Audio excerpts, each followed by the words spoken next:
This sound sculpture is an instrument that you play just by being in the room, or by leaving the room, or even by never entering the room at all. It's really your choice. The sculpture uses two microprocessors to create tones based on what it senses from its environment.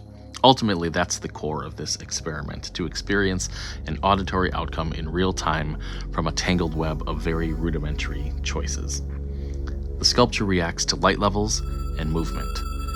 When the environment is bright, the sculpture tends to generate brighter tones like C6 or E5, and when it's darker, you're more likely to hear notes like D2. And it also tracks the frequency of change in lighting.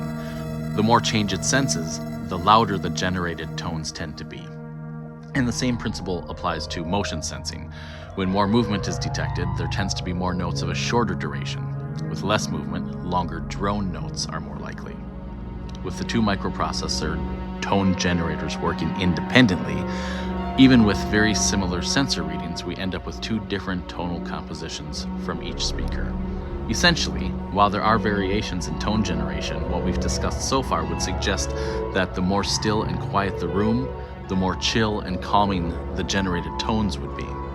When the room is full of action, there should be a tendency for loud, chaotic music. However, there is a secondary level of choices that further affects the tones. A third microprocessor, which I call the judge, receives the primary decisions from the two tone generators and then can, in essence, veto those choices. The more similar the choices made by the generators, the more likely those choices will be allowed. And the more different the tone choices are, the more likely the judge will force one of the generators to make a different choice, whether or not it is more or less similar. Finally, if the judge determines that too many similar choices are made in a row, it will force both generators to reselect until both new tonal choices are at least 90% different from the ones presented.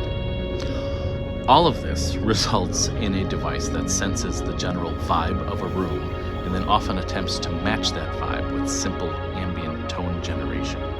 But, like any good art, once it feels that we're all getting too comfortable in that vibe, it can decide to shake things up a bit.